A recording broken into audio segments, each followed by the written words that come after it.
Hello and welcome to the Sacral Circle, where we are healing sexual trauma collectively and lovingly. I'm your host, Janie Terrazas, and I'll be interviewing individuals from all walks of life who have had to face a sexual tragedy or abuse in one form or another and triumphed over their adversity.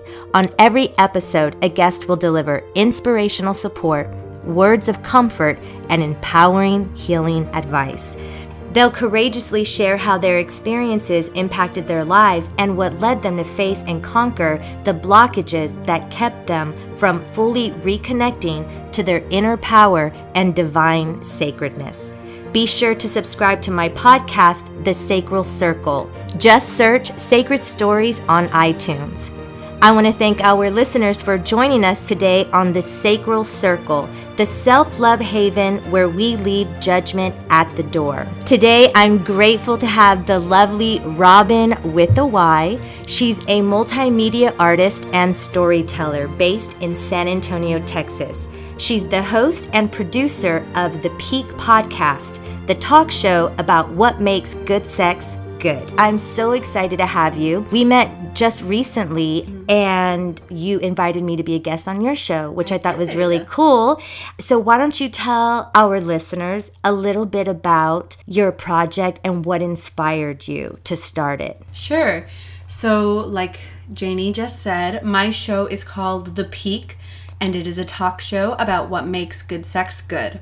And I first had the inspiration to create The Peak when I was learning about the Me Too movement, which started in 2017. In fall 2017, and was continuing into the spring of last year and appears to be ongoing. I mean, people still talk about it. And so I was very pleased when the Me Too movement came into fruition, and people started creating the space to talk about sex and sexual assault and consent. I saw a lot of really important, powerful conversations being had with some real world consequences. For example, I know that, Bill Cosby is in jail now, which I feel complicated about because I feel complicated about prison, but that's an entirely different story. He is facing consequences, which is, in one stroke of the painting, a good thing. And Harvey Weinstein will possibly also be sent to trial. That's a good thing too. It's good that these men are being held accountable. It is good that people around the country and around the world are starting to interrogate the ways in which political and social and financial and how all of those powers and the hierarchies within the workplace especially can result in sexual violence and misconduct. So I was so excited that all of these things were finally being talked about. But I noticed that a lot of these conversations seemed really hopeless and that there was a major focus on the trauma. And I saw people from different perspectives feeling very beaten down. Either people getting really defensive and saying, well, I can't do anything right. I can't even look at a woman or speak to a woman without it being harassment. Or people just feeling really disappointed and worried and scared that sexual health and happiness were impossible goals. And I thought about myself and I thought about my friends, and I knew that that wasn't true. I knew that people really do succeed in having great sex all the time. And I wanted to make a space where people would have the opportunity to talk about their sexual accomplishments. Right. Or the experiences that were more positive. Yeah. And I wanted to make a space for people to talk about what it looks like when things go right. Because people were getting all of these examples of what it looks like when things go wrong. And they're like, okay, well, these are all the things I'm not allowed to do. What can I do? And I'm like, let's talk about what we can do Yeah. and what works and what makes us feel good and what makes our partners feel good. And what makes us feel safe. And I know the Yes. other thing that I think is really important, I feel in general, our culture, our society, there's a lot of wounds around sex and sexuality and a lot of stereotypes and judgment and shame and just a lot of this that I feel like as a collective, we're all sort of needing to work through. One of them being expanding our perspective and ideas around what sexuality is. You're involved with the LGBTQ, is that it? Like I feel like I feel like new letters got added too. So I'm like, I want to make sure I say this right. What I usually hear if for a queer acronym is LGBT or LGBTQ. Okay.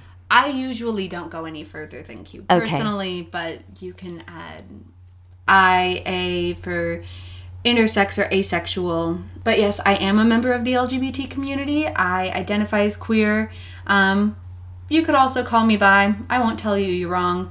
And I mean, most of my friends are queer in one way or another. They are bisexual, they're trans, they are non-binary, which is sort of an umbrella term for a person who doesn't identify as either a man or a woman. They might identify as both, they might identify as something in between, or they might identify as something outward. Right. If your listeners are interested in learning more about that, I would just recommend like going to Reddit or like Googling non-binary. There are a lot of resources.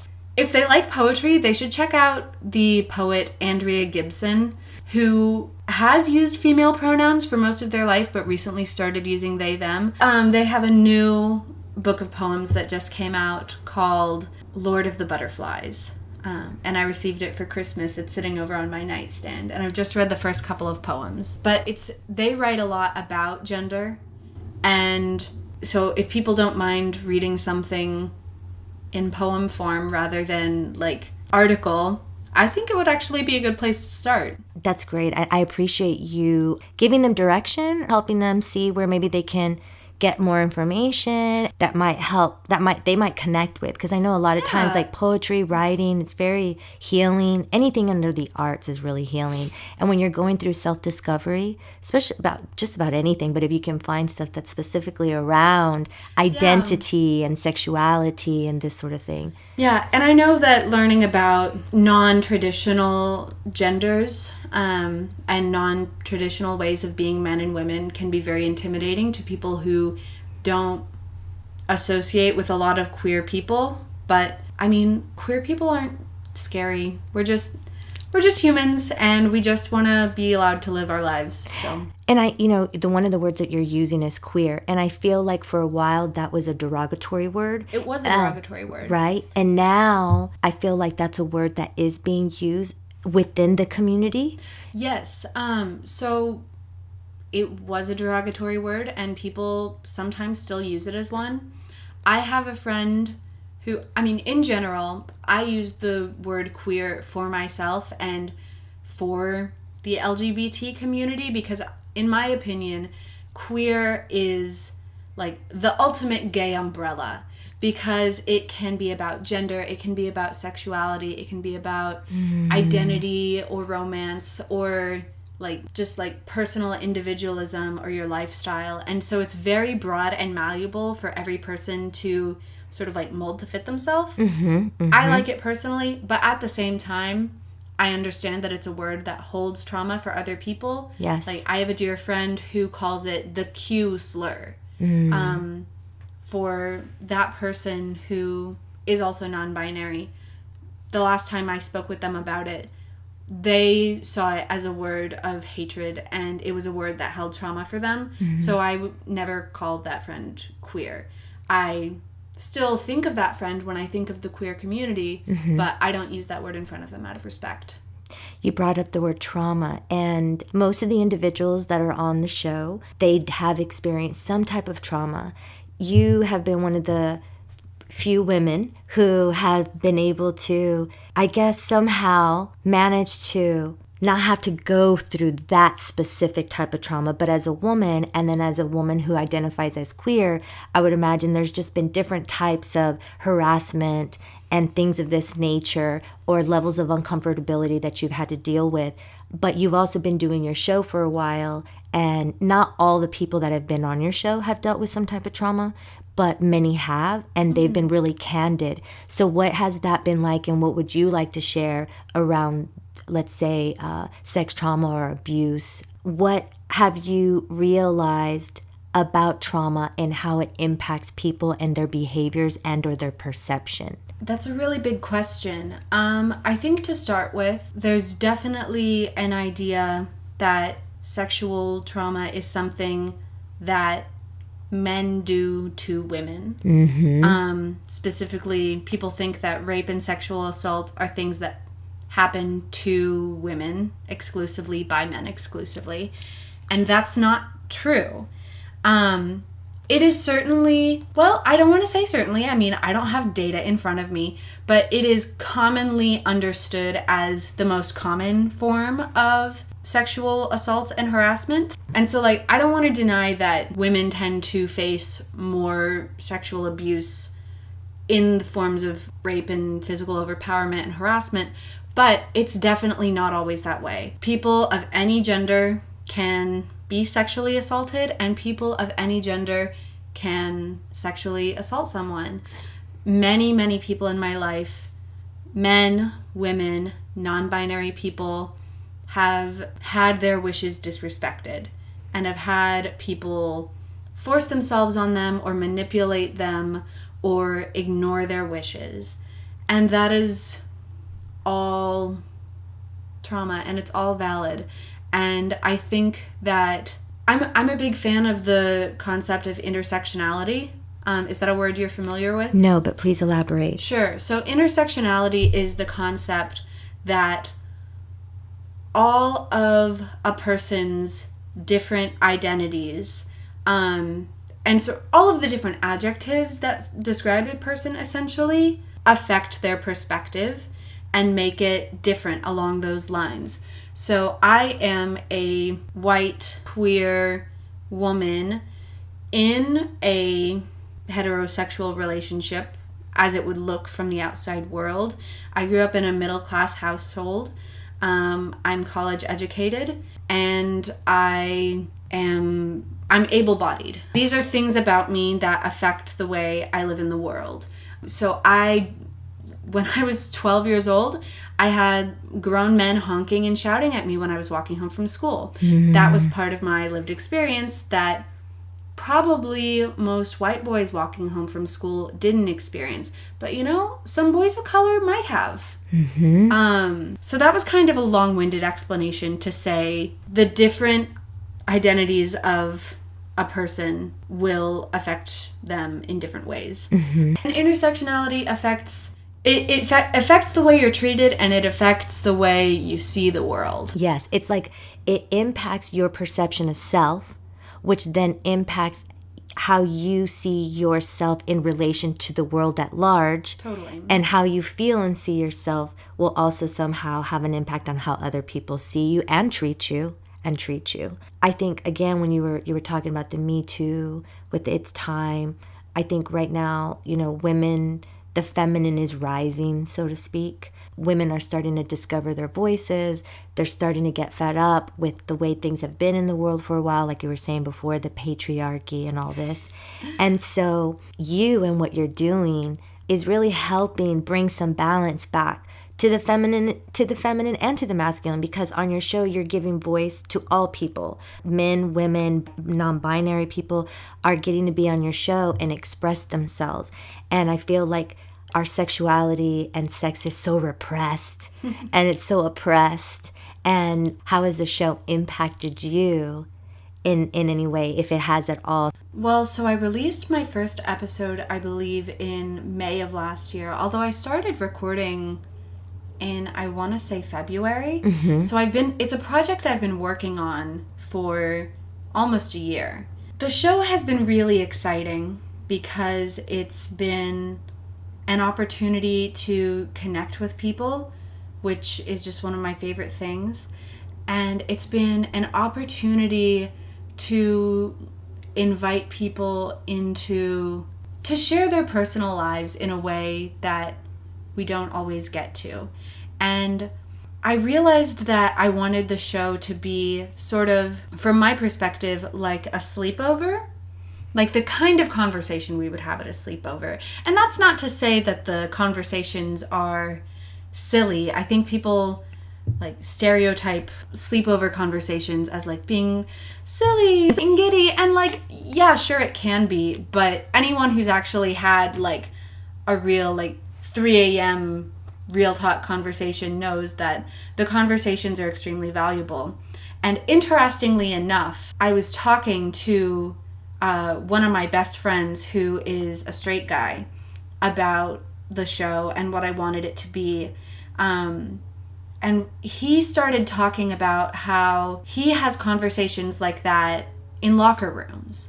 Like when he's with his friends, they've like gone to play a game, or when he was playing sports in school, or just anytime he was in a locker room, he said that he would have like real intimate conversations with other men in these like states of undress where they're being really honest with each other and talking about people in their lives and sexual experiences. And he felt very defensive about the phrase locker room talk, an excuse for men to be vulgar. Vulgar, boorish, nasty, crude, because he's like, in his perspective, the locker room is a sacred space for his like masculine connection with other men and also his intimate connection with other men. And I was like, yes, that's exactly what I mean. I mean, people in like, that's exactly what I want the show to be. I want it to be an opportunity to speak as openly as you care to keep secret what you need to keep to yourself, and to share these intimate sexual experiences and relate to one another. I want it to be sleepover talk, and I want it to be locker room talk in like the most sacred, safe way. In the most sacred sense of the term. And that's not to say that the show is always very serious and very sacred. The show can be sometimes crude, but not in a way that's ever disrespectful. Just in a way that's very blatant. Yes, and direct. I think blatant and upfront and direct are better words than crude. Right. It's what some people might interpret as crude, though. Yeah, I like that you're not afraid to go there. My show obviously is different. That's why I think it's so beautiful that we have so many different types of shows now. With the internet. There's so many different options. Oh, yes. And for me, I'd like to open the door and be very open-minded and help people expand their perspectives. I know not everybody's going to respond with every episode and with every guest, but there are people that are going to listen to this that need to hear your voice, need to find the peak. And do you have any recommendations for men and women who have dealt with trauma, and even if they haven't dealt with personal trauma, but just sort of the societal, cultural, religious trauma around sex that blocks us from really being able to surrender and own our desires and things like this without any inhibitions and without any shame and guilt? Sure. It's always about that safety and finding a partner that you can explore your sexuality with. For people who do have blockages for whatever reason that may be, what do you usually like to recommend? Is there a book or are there videos that you feel has been really like beneficial for people that you know of? I think that's probably going to be very unique for every individual. I think that there are a lot of things that hold people back from sexual liberation, so to speak. And it's not just acts of physical violence. It's a culture that is very obsessed with sex in a very commodified way. Yes, and it's so much about objectification. And it objectifies men too. Like, it says that it's like, here are the two roles to be. Men are to be macho and aggressive and always want sex, and women are to always be available and to never say no, and to act like they want to say no. Like, you're not supposed to be into it. Very confusing. Yes, it is very confusing. So you want my advice on how to achieve sexual liberation? It is going to be individualistic, each person's journey, but overall, what would you say would be the beginning? Well, I'll start with myself, I suppose. So I feel like I grew up relatively well adjusted. I always knew where babies came from. I always knew the proper terminology for my own anatomy. My mom was not afraid to talk to me about sex and to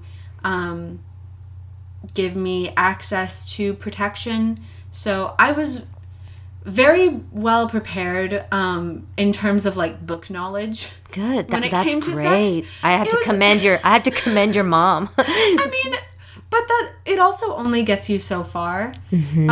Because like I knew like what a condom was, and Sure. I knew about like the sperm and the egg, but I didn't know what I was doing at all. Right. And I think it's important to empower people to say no and also to say yes.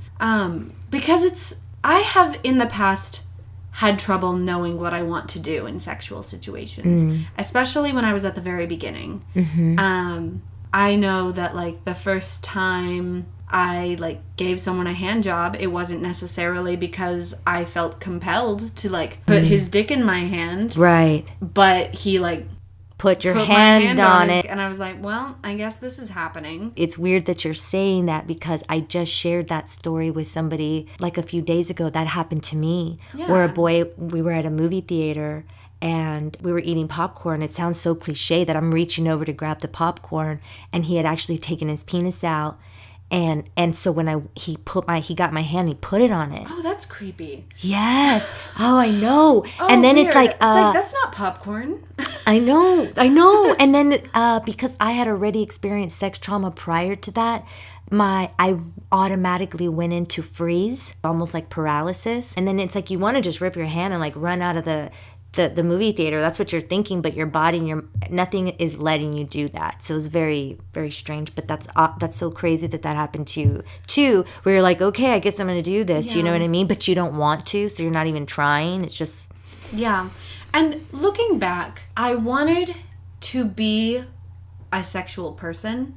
Like, I wanted to be a person who wanted sex, but I don't think I actually wanted sex when I started doing it. Which is not to say that I was being coerced by, like, my partner. absolutely not. I understand. They did not sexually assault me. They weren't forcing me into anything I wasn't saying yes to. But I sort of coerced myself into thinking like, yes, this is what I should want. It's like, we've graduated high school now. I'm tired of being a virgin. So like let's just do this and get it over with. And it took a while for me to discover what I liked and to then, as a result, have any desire for it. I tend to be attracted to sort of androgynous people. I'm not attracted to macho men at all. I'm very attracted to people who aren't afraid of femininity or masculinity, who can sort of Balance the both. two. Yeah. But none of this is addressing your question about my advice for people who are trying to find sexual liberation. My first recommendation is to honor yourself and to honor your curiosity. So if you are curious about your sexuality and you want to explore it, do that. I would say explore what you like for yourself, and also honor your own limitations. And don't force yourself to do things just because you think you should. Like, in retrospect, don't do what I did when I was 16 and give a hand job or a blow job because you think that's the key to being the type of person you want to be. Do those things if you want to do them, and if you don't want to do them, don't. And if you're not sure, I'm always the person who's like, well, I don't know if I want to do this. I haven't tried it before. I'll try it.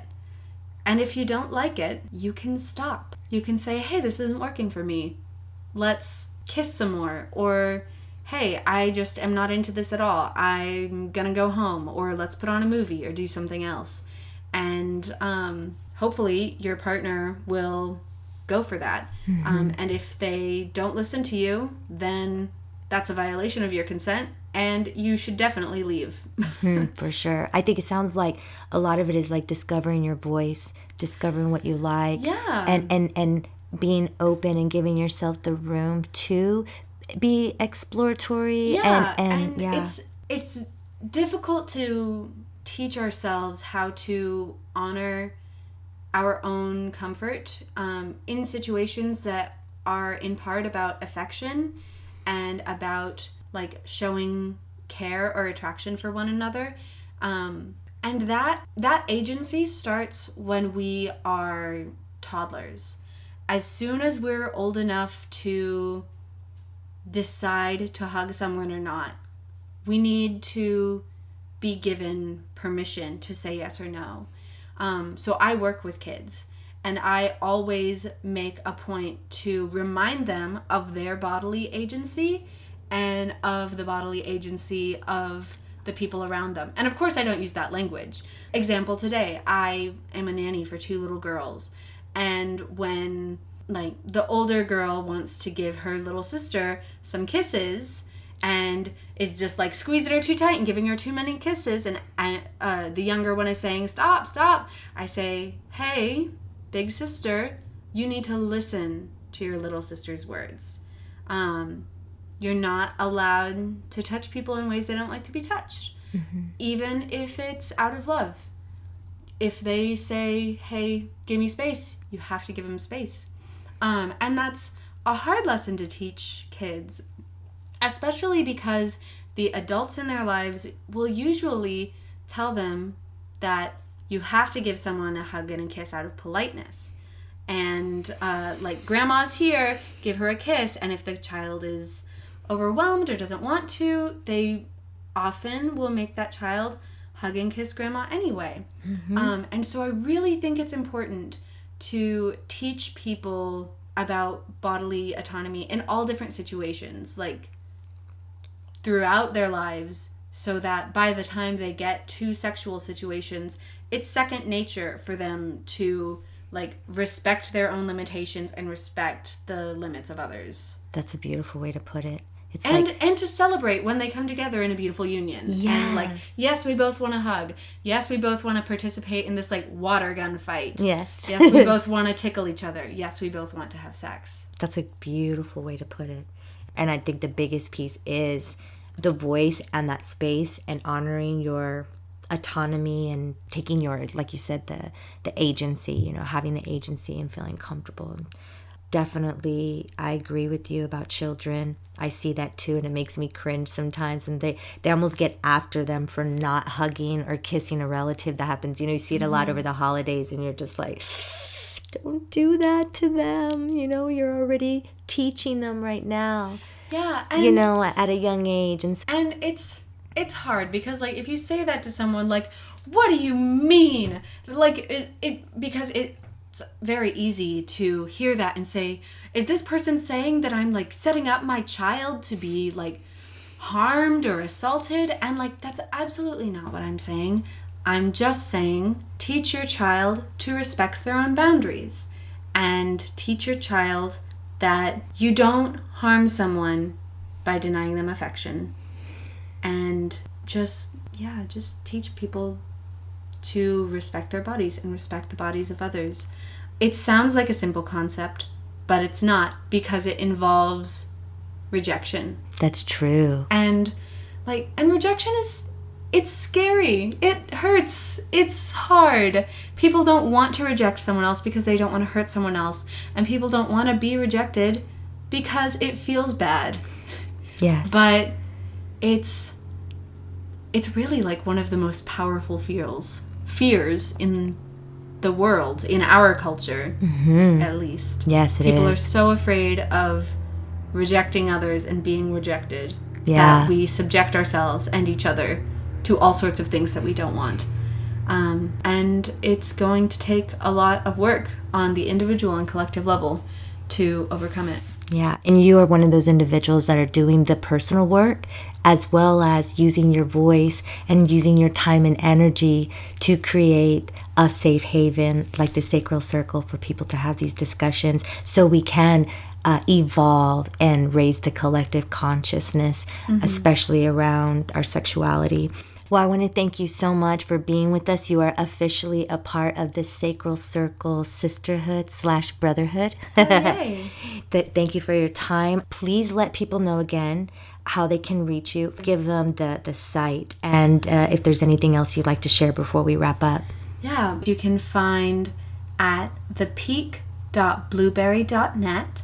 That's thepeak.blueberry.net. There are no E's in Blueberry. And closing words are just be kind to yourself and to others and have a good time. I know, right? Make 2019 a year of expanding your curiosity and definitely your ability to be kind to self and to others. So thank you again, and thank you to our beautiful listeners for tuning in. Be sure to subscribe to the Sacred Stories podcast on iTunes, where you'll find other impactful and inspiring shows. Connect with me via our social media pages. You'll find us at the Sacral Circle. Your shares and likes are greatly appreciated because they help spread the love. If you have any questions about my coaching and healing services, visit my website at JanieTerrazas.com. As we say goodbye, always remember to know your worth and continue to love and value yourself wholeheartedly. Peace be with you.